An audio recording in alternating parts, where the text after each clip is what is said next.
श्रीसङ्कष्टहरणं गणेशाष्टकम्। श्रीगणेशाय नमः। ॐ अस्य श्रीसङ्कष्टहरणस्तोत्रमन्त्रस्य श्रीमहागणपतिर्देवता संकष्टहरणार्थ जपे विनियोगः। ॐ ॐ ओंकाररूपं त्रयमिति च परं यत्स्वरूपं तुरीयम्। ओंकाररूपं हिमकररुचिरं त्रैगुणातीतनीलं कलयति मनसस्तेजसिन्दूरमूर्तिं। योगीन्द्रब्रह्मरेन्द्रः सकलगुणमयं श्रीहरेन्द्रेण सङ्गं गङ्गं गङ्गणेशं गजमुखमभितो व्यापकं चिन्तयन्ति। वं वं वं विघ्नराजं भजत निजभुजे दक्षिणे न्यस्तशुण्डे। क्रम क्रम क्रम क्रोधमुद्रा दलितरिपुबलं कल्पवृक्षस्य मूले। दं दं दं दन्तमेकं ददति मुनिमुखं कामधेन्वा निषेव्यं। धं धं धं धारयन्तं धनदमतिधियं सिद्धिबुद्धिद्वितीयं। तुंग तुंग तुंग तुंगरूपं गगनपधिगतं व्याप्रुवन्तं दिगन्तां। क्लीं क्लीं क्लीं कारनाथं गलितमदमिलुल्लोलमत्तालिमालं। ह्रीं ह्रीं ह्रीं कालपिङ्गं सकलमुनिवरं ध्येयमुण्डं च शुण्डं। श्रीं श्रीं श्रीं श्रीं त्रयन्तं निखिलनिधिकुलं नौमि हेरम्बिबिम्बं। लौं लौं लौंकारमाद्यं प्रणवमिव पदं मन्त्रमुक्तावलीलां। शुद्धं विघ्नेशबीजं शशिकरसदृशं योगिनाध्यानगम्यं। डं डं डं डामरूपं दलितभवभयं सूर्यकोटिप्रकाशं। यं यं यं यज्ञनाथं जपति मुनिवरो ब्रह्ममभ्यन्तरं च। हुं हुं हुं हेमवर्णं श्रुतिगणितगुणं शूर्पकर्णं कृपालुं। ध्येयं सूर्यस्य बिम्बं ह्युरसि च विलसत् सर्पयज्ञोपवीतं। स्वाहा हुं फट् नमोऽन्तष्ठ ठठठः सहिते पल्लवै सेव्यमानं। मन्त्राणां सप्तकोटि प्रगुणितमहिमा धारमीशं प्रपद्ये। पूर्वं पीठं त्रिकोणं तदुपरि रुचिरं षट्कपत्रं पवित्रं। यस्योर्धशुद्धरेखा वसुदलकमलं वा स्वतेजश्चतुस्रं। मध्ये हुङ्कारबीजं तदनु भगवतः स्वाङ्गषट्कं षडस्त्रे। अष्टोशक्तिश्च सिद्धि बहुलगणपतिर्विष्टरश्चाष्टकं च। धर्माद्योष्टो प्रसिद्धा दश दिशि विदिता वाध्वजाल्यः कपालं। तस्य क्षेत्रादिनाथं मुनिकुलमखिलं मन्त्रमुद्रामहेशम्। एवं यो भक्तियुक्तो जपति गणपतिं पुष्पधूपाक्षताध्यै। नैवेद्यमूर्धकानां स्तुतियुतिविलसद् गीतवादित्रनाद्यः। राजानस्तस्य भृत्वा इव युवतिकुलं दासवत् सर्वदास्ते। लक्ष्मीः सर्वाङ्गयुक्ता स्त्रयति च सदनं किङ्करः सर्वलोका। पुत्रः पुत्रः पवित्रा रणभुवि विजये द्यूतवादेऽपि वीरो। यस्येषो विघ्नराजो निवसि हृदये भक्तिभाग्यस्य रुद्रः। ॐ ॐ ओंकाररूपं त्रयमिति च परं यत्स्वरूपं तुरीयम्। ओंकाररूपं हिमकररुचिरं त्रैगुणातीतनीलं कलयति मनसस्तेजसिन्दूरमूर्तिं। योगीन्द्रब्रह्मरेन्द्रः सकलगुणमयं श्रीहरेन्द्रेण सङ्गं गङ्गं गङ्गणेशं गजमुखमभितो व्यापकं चिन्तयन्ति। वं वं वं विघ्नराजं भजत निजभुजे दक्षिणे न्यस्तशुण्डे। क्रम क्रम क्रम क्रोधमुद्रा दलितरिपुबलं कल्पवृक्षस्य मूले। दं दं दं दन्तमेकं ददति मुनिमुखं कामधेन्वा निषेव्यं। धं धं धं धारयन्तं धनदमतिधियं सिद्धिबुद्धिद्वितीयं। तुंग तुंग तुंग तुंगरूपं गगनपधिगतं व्याप्रुवन्तं दिगन्तां।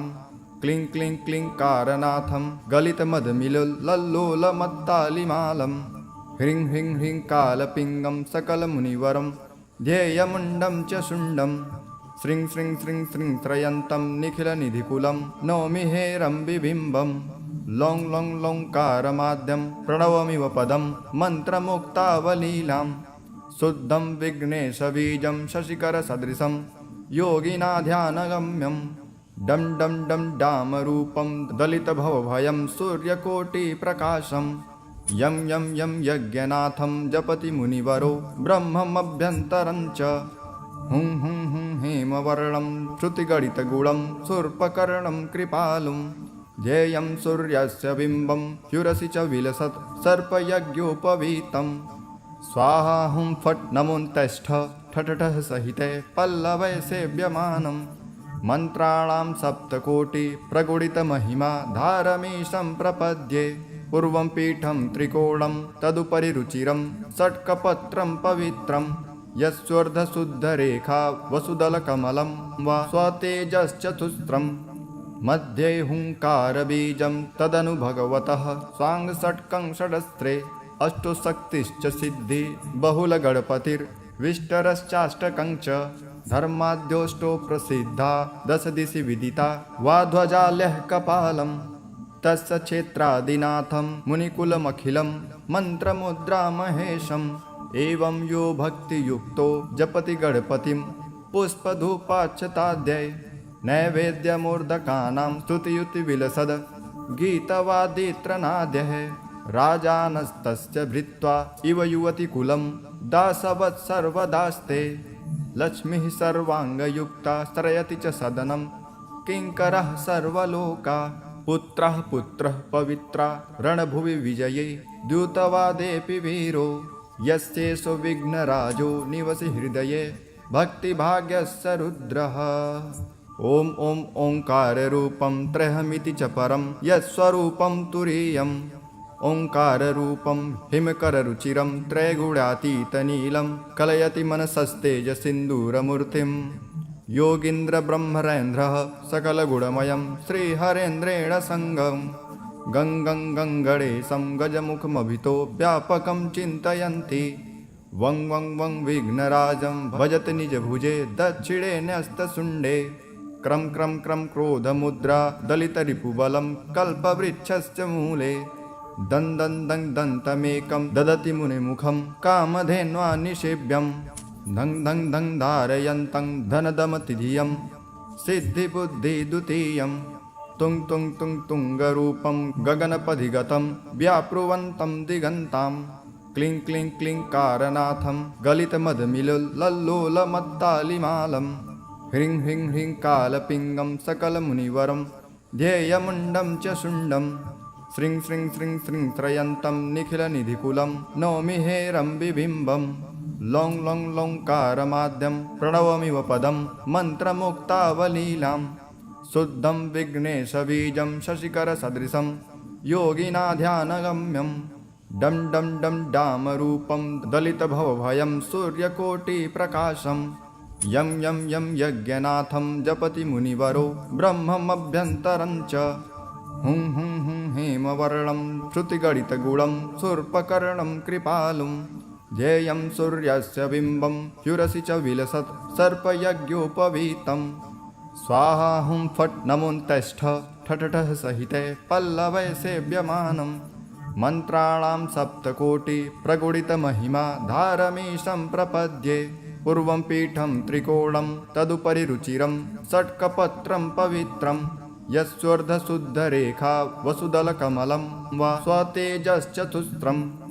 मध्ये हुङ्कारबीजं तदनु भगवतः स्वाङ्गषट्कं षडस्त्रे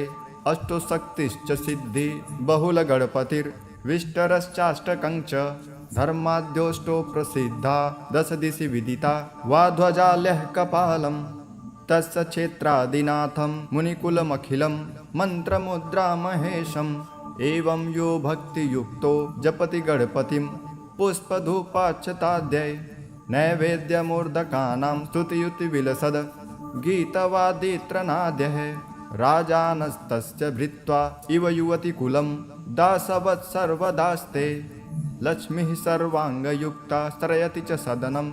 किङ्करः सर्वलोका पुत्रः पवित्रा रणभुवि विजये द्यूतवादेऽपि वीरो यस्येषो विघ्नराजो निवसि हृदये भक्तिभाग्यस्य रुद्रः ॐ ॐ ओङ्काररूपं त्र्यहमिति च परं यत्स्वरूपं तुरीयम्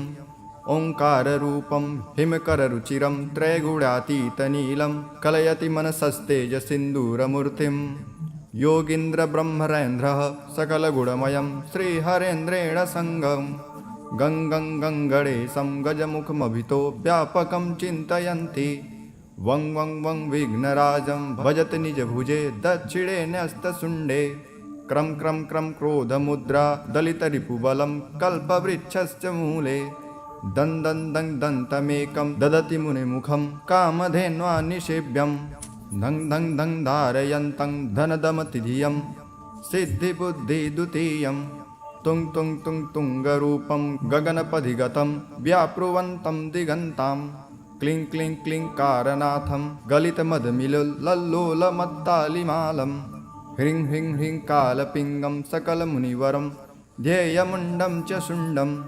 श्रीं श्रीं श्रीं श्रीं त्रयन्तं निखिलनिधिकुलं नौमि हेरम्बिबिम्बं लों लों लोङ्कारमाद्यं प्रणवमिव पदं मन्त्रमुक्तावलीलां शुद्धं विघ्नेशबीजं शशिकरसदृशं योगिनाध्यानगम्यं डं डं डं डामरूपं दलितभवभयं सूर्यकोटिप्रकाशं यं यं यं यज्ञनाथं जपति मुनिवरो ब्रह्ममभ्यन्तरं च हुं हुं हुं हेमवर्णं श्रुतिगणितगुणं शूर्पकर्णं कृपालुं ध्येयं सूर्यस्य बिम्बं ह्युरसि च विलसत् सर्पयज्ञोपवीतं स्वाहा हुं फट् नमोऽन्तष्ठ ठठठः सहिते पल्लवै सेव्यमानं मन्त्राणां सप्तकोटि प्रगुणितमहिमा धारमीशं प्रपद्ये पूर्वं पीठं त्रिकोणं तदुपरि रुचिरं षट्कपत्रं पवित्रं यस्योर्धशुद्धरेखा वसुदलकमलं वा स्वतेजश्चतुस्रं मध्ये हुङ्कारबीजं तदनु भगवतः स्वाङ्गषट्कं षडस्त्रे अष्टोशक्तिश्च सिद्धि बहुलगणपतिर्विष्टरश्चाष्टकं च धर्माद्योष्टो प्रसिद्धा दश दिशि विदिता वा ध्वजाल्यः कपालं तस्य क्षेत्रादिनाथं मुनिकुलमखिलं मन्त्रमुद्रामहेशम् एवं यो भक्तियुक्तो जपति गणपतिं पुष्पधूपाक्षताध्यै नैवेद्यमूर्धकानां स्तुतियुतिविलसद् गीतवादित्रनाद्यः राजानस्तस्य भृत्वा इव युवतिकुलं दासवत् सर्वदास्ते लक्ष्मीः सर्वाङ्गयुक्ता स्त्रयति च सदनं किङ्करः सर्वलोका पुत्रः पुत्रः पवित्रा रणभुवि विजये द्यूतवादेऽपि वीरो यस्येषो विघ्नराजो निवसि हृदये भक्तिभाग्यस्य रुद्रः ॐ ॐ ओङ्काररूपं त्रयमिति च परं यत्स्वरूपं तुरीयम् ओङ्काररूपं हिमकररुचिरं त्रैगुणातीतनीलं कलयति मनसस्तेजसिन्दूरमूर्तिं योगीन्द्रब्रह्मरेन्द्रः सकलगुणमयं श्रीहरेन्द्रेण सङ्गं गङ्गं गङ्गणेशं गजमुखमभितो व्यापकं चिन्तयन्ति वं वं वं विघ्नराजं भजत निजभुजे दक्षिणे न्यस्तशुण्डे क्रम क्रम क्रम क्रोधमुद्रा दलितरिपुबलं कल्पवृक्षस्य मूले दं दं दं दन्तमेकं ददति मुनिमुखं कामधेन्वा निषेव्यं धं धं धं धारयन्तं धनदमतिधियं सिद्धिबुद्धिद्वितीयं तुं तुं तुं तुङ्गरूपं गगनपधिगतं व्याप्रुवन्तं दिगन्तां क्लीं क्लीं क्लीं कारनाथं गलितमदमिलुल्लोलमत्तालिमालं ह्रीं ह्रीं ह्रीं कालपिङ्गं सकलमुनिवरं ध्येयमुण्डं च शुण्डं श्रीं श्रीं श्रीं श्रीं त्रयन्तं निखिलनिधिकुलं नौमि हेरम्बिबिम्बं लों लों लोङ्कारमाद्यं प्रणवमिव पदं मन्त्रमुक्तावलीलां शुद्धं विघ्नेशबीजं शशिकरसदृशं योगिनाध्यानगम्यं डं डं डं डामरूपं दलितभवभयं सूर्यकोटिप्रकाशं यं यं यं यज्ञनाथं जपति मुनिवरो ब्रह्ममभ्यन्तरं च हुं हुं हुं हेमवर्णं श्रुतिगणितगुणं शूर्पकर्णं कृपालुं ध्येयं सूर्यस्य बिम्बं ह्युरसि च विलसत् सर्पयज्ञोपवीतं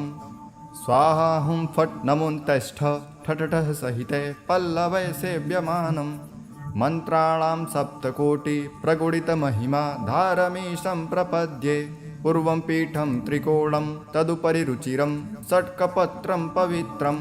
यस्योर्धशुद्धरेखा वसुदलकमलं वा स्वतेजश्चतुस्रं मध्ये हुङ्कारबीजं तदनु भगवतः स्वाङ्गषट्कं षडस्त्रे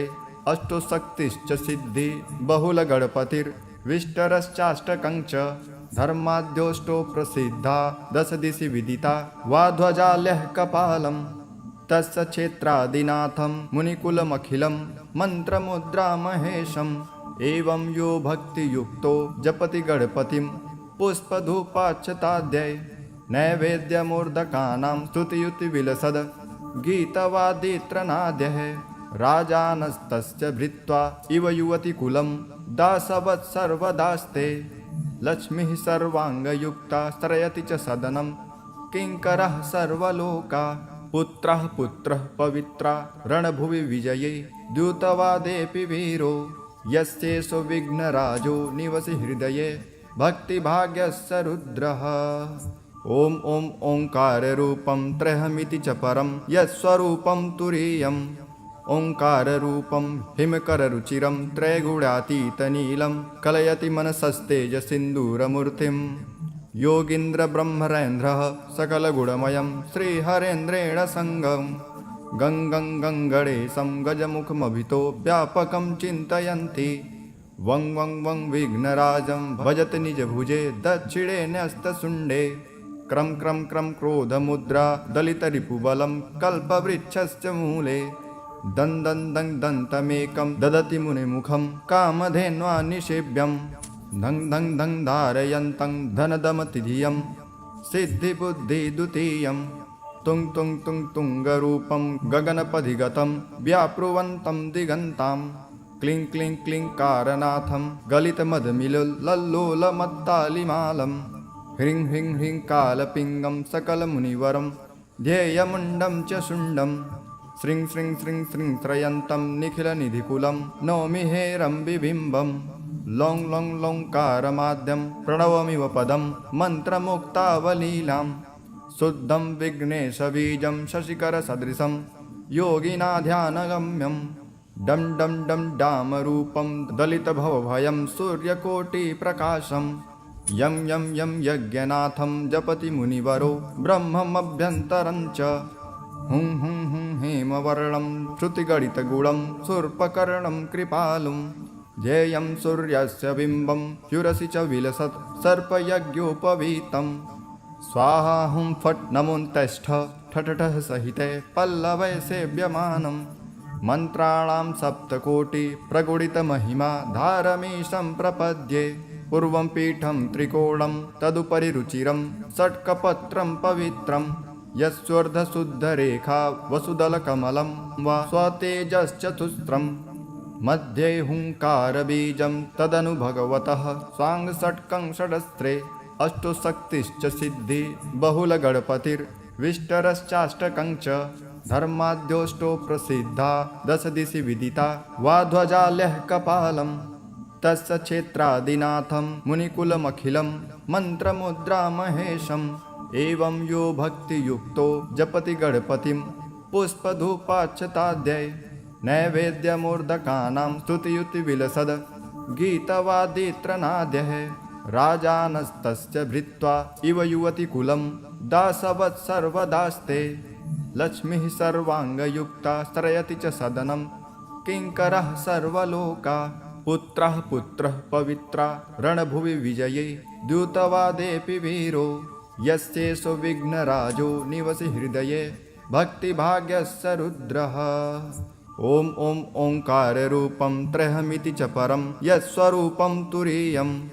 ओङ्काररूपं हिमकररुचिरं त्रैगुणातीतनीलं कलयति मनसस्तेजसिन्दूरमूर्तिं योगीन्द्रब्रह्मरेन्द्रः सकलगुणमयं श्रीहरेन्द्रेण सङ्गं गङ्गं गङ्गणेशं गजमुखमभितो व्यापकं चिन्तयन्ति वं वं वं विघ्नराजं भजति निजभुजे दक्षिणे न्यस्तशुण्डे क्रं क्रं क्रं क्रोधमुद्रा दलितरिपुबलं कल्पवृक्षस्य मूले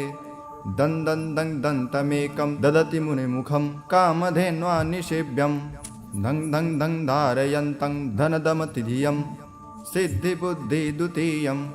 तुं तुं तुं तुङ्गरूपं गगनपधिगतं व्याप्रुवन्तं दिगन्तां क्लीं क्लीं क्लीङ्कारनाथं गलितमदमिलुल्लोलमत्तालिमालं ह्रीं ह्रीं ह्रीं कालपिङ्गं सकलमुनिवरं ध्येयमुण्डं च शुण्डं श्रीं श्रीं श्रीं श्रीं त्रयन्तं निखिलनिधिकुलं नौमि हेरम्बिबिम्बं लौं लौं लौङ्कारमाद्यं प्रणवमिव पदं मन्त्रमुक्तावलीलां शुद्धं विघ्नेशबीजं शशिकरसदृशं योगिनाध्यानगम्यं डं डं डं डामरूपं दलितभवभयं सूर्यकोटिप्रकाशं यं यं यं यज्ञनाथं जपति मुनिवरो ब्रह्ममभ्यन्तरं च हुं हुं हुं हेमवर्णं श्रुतिगणितगुणं शूर्पकर्णं कृपालुं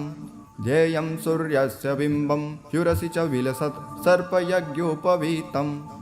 स्वाहा हुं फट् नमोऽन्तष्ठ ठठठः सहिते पल्लवै सेव्यमानं मन्त्राणां सप्तकोटि प्रगुणितमहिमा धारमीशं प्रपद्ये पूर्वं पीठं त्रिकोणं तदुपरि रुचिरं षट्कपत्रं पवित्रं यस्योर्धशुद्धरेखा वसुदलकमलं वा स्वतेजश्चतुस्रं मध्ये हुङ्कारबीजं तदनु भगवतः स्वाङ्गषट्कं षडस्त्रे अष्टोशक्तिश्च सिद्धि बहुलगणपतिर्विष्टरश्चाष्टकं च धर्माद्योष्टो प्रसिद्धा दश दिशि विदिता वा ध्वजाल्यः कपालं तस्य क्षेत्रादिनाथं मुनिकुलमखिलं मन्त्रमुद्रामहेशम् एवं यो भक्तियुक्तो जपति गणपतिं पुष्पधूपाक्षताध्यै नैवेद्यमूर्धकानां स्तुतियुतिविलसद् गीतवादित्रनाद्यः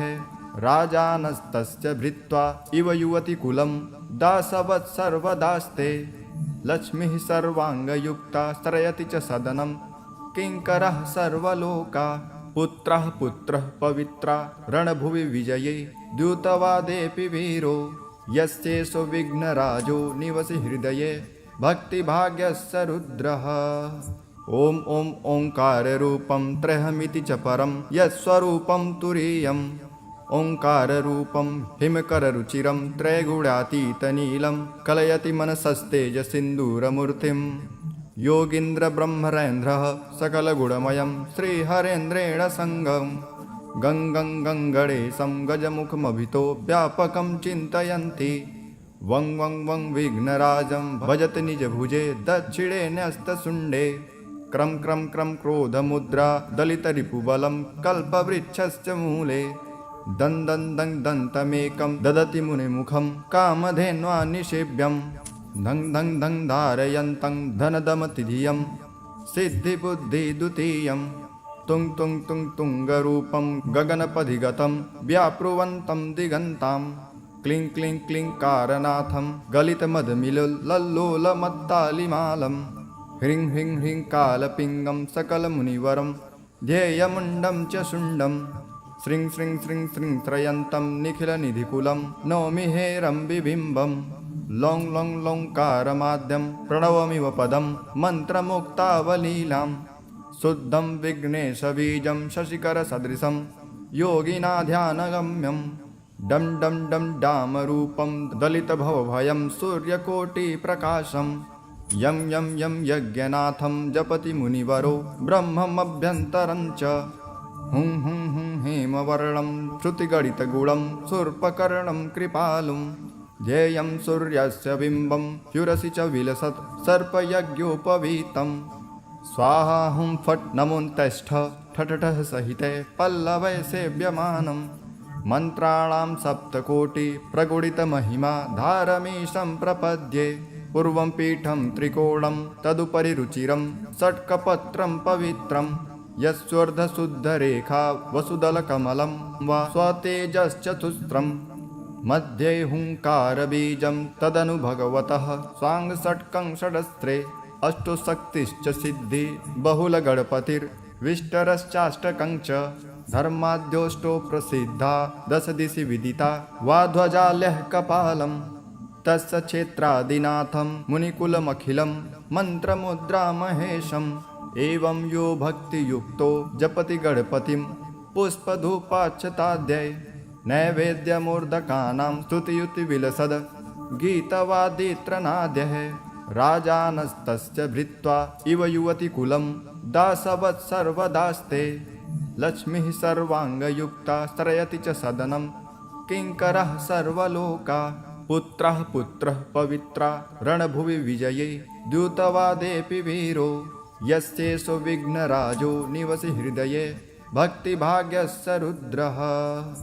ॐ ॐ ओङ्काररूपं त्र्यहमिति च परं यत्स्वरूपं तुरीयम् ओङ्काररूपं हिमकररुचिरं त्रैगुणातीतनीलं कलयति मनसस्तेजसिन्दूरमूर्तिं योगीन्द्रब्रह्मरेन्द्रः सकलगुणमयं श्रीहरेन्द्रेण सङ्गं गङ्गं गङ्गणेशं गजमुखमभितो व्यापकं चिन्तयन्ति वं वं वं विघ्नराजं भजति निजभुजे दक्षिणे न्यस्तशुण्डे क्रं क्रं क्रं क्रोधमुद्रा दलितरिपुबलं कल्पवृक्षस्य मूले दं दं दं दन्तमेकं ददति मुनिमुखं कामधेन्वा निषेव्यं धं धं धं धारयन्तं धनदमतिधियं सिद्धिबुद्धिद्वितीयं तुं तुं तुं तुङ्गरूपं गगनपधिगतं व्याप्रुवन्तं दिगन्तां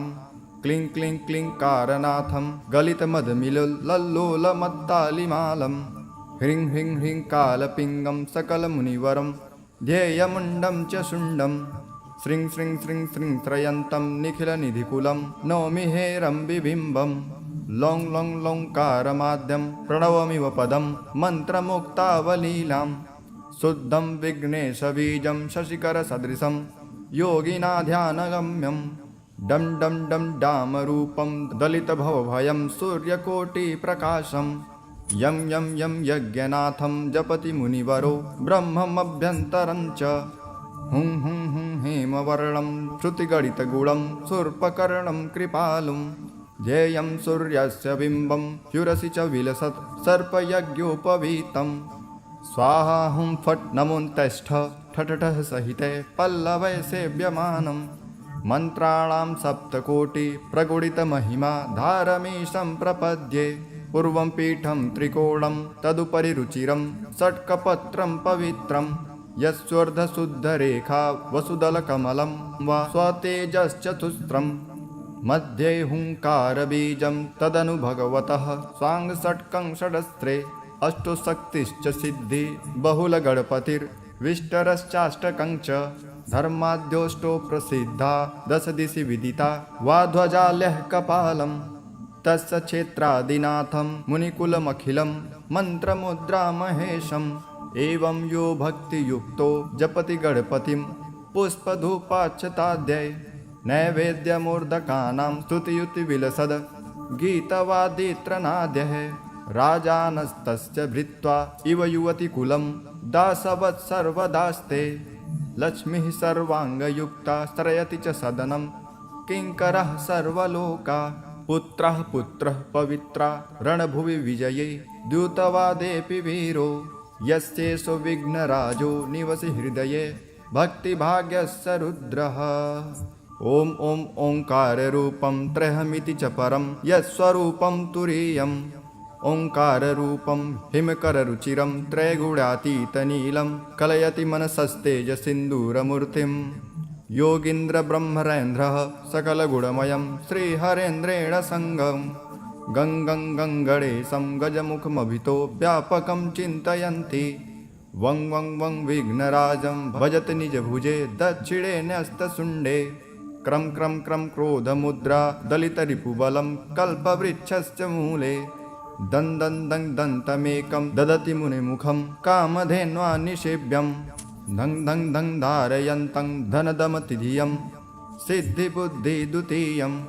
तुं तुं तुं तुङ्गरूपं गगनपधिगतं व्याप्रुवन्तं दिगन्तां क्लीं क्लीं क्लीं कारनाथं गलितमदमिलल्लोलमत्तालिमालं ह्रीं ह्रीं ह्रीं कालपिङ्गं सकलमुनिवरं ध्येयमुण्डं च शुण्डं श्रीं श्रीं श्रीं श्रीं त्रयन्तं निखिलनिधिकुलं नौमि हेरम्बिबिम्बं लों लों लोङ्कारमाद्यं प्रणवमिव पदं मन्त्रमुक्तावलीलां शुद्धं विघ्नेशबीजं शशिकरसदृशं योगिनाध्यानगम्यं डं डं डं डामरूपं दलितभवभयं सूर्यकोटिप्रकाशं यं यं यं यज्ञनाथं जपति मुनिवरो ब्रह्ममभ्यन्तरं च हुं हुं हेमवर्णं श्रुतिगणितगुणं शूर्पकर्णं कृपालुं ध्येयं सूर्यस्य बिम्बं ह्युरसि च विलसत् सर्पयज्ञोपवीतं स्वाहा हुं फट् नमोऽन्तष्ठ ठठठः सहिते पल्लवै सेव्यमानं मन्त्राणां सप्तकोटि प्रगुणितमहिमा धारमीशं प्रपद्ये पूर्वं पीठं त्रिकोणं तदुपरि रुचिरं षट्कपत्रं पवित्रं यस्योर्धशुद्धरेखा वसुदलकमलं वा स्वतेजश्चतुस्रं मध्ये हुङ्कारबीजं तदनु भगवतः स्वाङ्गषट्कं षडस्त्रे अष्टोशक्तिश्च सिद्धि बहुलगणपतिर्विष्टरश्चाष्टकं च धर्माद्योष्टो प्रसिद्धा दश दिशि विदिता वा ध्वजाल्यः कपालं तस्य क्षेत्रादिनाथं मुनिकुलमखिलं मन्त्रमुद्रामहेशम् एवं यो भक्तियुक्तो जपति गणपतिं पुष्पधूपाक्षताध्यै नैवेद्यमूर्धकानां स्तुतियुतिविलसद् गीतवादित्रनाद्यः राजानस्तस्य भृत्वा इव युवतिकुलं दासवत् सर्वदास्ते लक्ष्मीः सर्वाङ्गयुक्ता स्त्रयति च सदनं किङ्करः सर्वलोका पुत्रः पुत्रः पवित्रा रणभुवि विजये द्यूतवादेऽपि वीरो यस्येषो विघ्नराजो निवसि हृदये भक्तिभाग्यस्य रुद्रः ॐ ॐ ओङ्काररूपं त्रयमिति च परं यत्स्वरूपं तुरीयम् ओङ्काररूपं हिमकररुचिरं त्रैगुणातीतनीलं कलयति मनसस्तेजसिन्दूरमूर्तिं योगीन्द्रब्रह्मरेन्द्रः सकलगुणमयं श्रीहरेन्द्रेण सङ्गं गङ्गं गङ्गणेशं गजमुखमभितो व्यापकं चिन्तयन्ति वं वं वं विघ्नराजं भजति निजभुजे दक्षिणे न्यस्तशुण्डे क्रं क्रं क्रं क्रोधमुद्रा दलितरिपुबलं कल्पवृक्षस्य मूले दं दं दं दन्तमेकं ददति मुनिमुखं कामधेन्वा निषेव्यं धं धं धं धारयन्तं धनदमतिधियं सिद्धिबुद्धिद्वितीयं तुं तुं तुं तुङ्गरूपं गगनपधिगतं व्याप्रुवन्तं दिगन्तां क्लीं क्लीं क्लीङ्कारनाथं गलितमदमिलल्लोलमत्तालिमालं ह्रीं ह्रीं ह्रीं कालपिङ्गं सकलमुनिवरं ध्येयमुण्डं च शुण्डं श्रीं श्रीं श्रीं श्रीं त्रयन्तं निखिलनिधिकुलं नौमि हेरम्बिबिम्बं लौं लौं लौङ्कारमाद्यं प्रणवमिव पदं मन्त्रमुक्तावलीलां शुद्धं विघ्नेशबीजं शशिकरसदृशं योगिनाध्यानगम्यं डं डं डं डामरूपं दलितभवभयं सूर्यकोटिप्रकाशं यं यं यं यज्ञनाथं जपति मुनिवरो ब्रह्ममभ्यन्तरं च हुं हुं हुं हेमवर्णं श्रुतिगणितगुणं शूर्पकर्णं कृपालुं ध्येयं सूर्यस्य बिम्बं ह्युरसि च विलसत् सर्पयज्ञोपवीतं स्वाहा हुं फट् नमोऽन्तष्ठ ठठठः सहिते पल्लवै सेव्यमानं मन्त्राणां सप्तकोटि प्रगुणितमहिमा धारमीशं प्रपद्ये पूर्वं पीठं त्रिकोणं तदुपरि रुचिरं षट्कपत्रं पवित्रं यस्योर्धशुद्धरेखा वसुदलकमलं वा स्वतेजश्चतुस्रं मध्ये हुङ्कारबीजं तदनु भगवतः स्वाङ्गषट्कं षडस्त्रे अष्टोशक्तिश्च सिद्धि बहुलगणपतिर्विष्टरश्चाष्टकं च धर्माद्योष्टो प्रसिद्धा दश दिशि विदिता वा ध्वजाल्यः कपालं तस्य क्षेत्रादिनाथं मुनिकुलमखिलं मन्त्रमुद्रामहेशम् एवं यो भक्तियुक्तो जपति गणपतिं पुष्पधूपाक्षताध्यै नैवेद्यमूर्धकानां स्तुतियुतिविलसद् गीतवादित्रनाद्यः राजानस्तस्य भृत्वा इव युवतिकुलं दासवत् सर्वदास्ते लक्ष्मीः सर्वाङ्गयुक्ता स्त्रयति च सदनं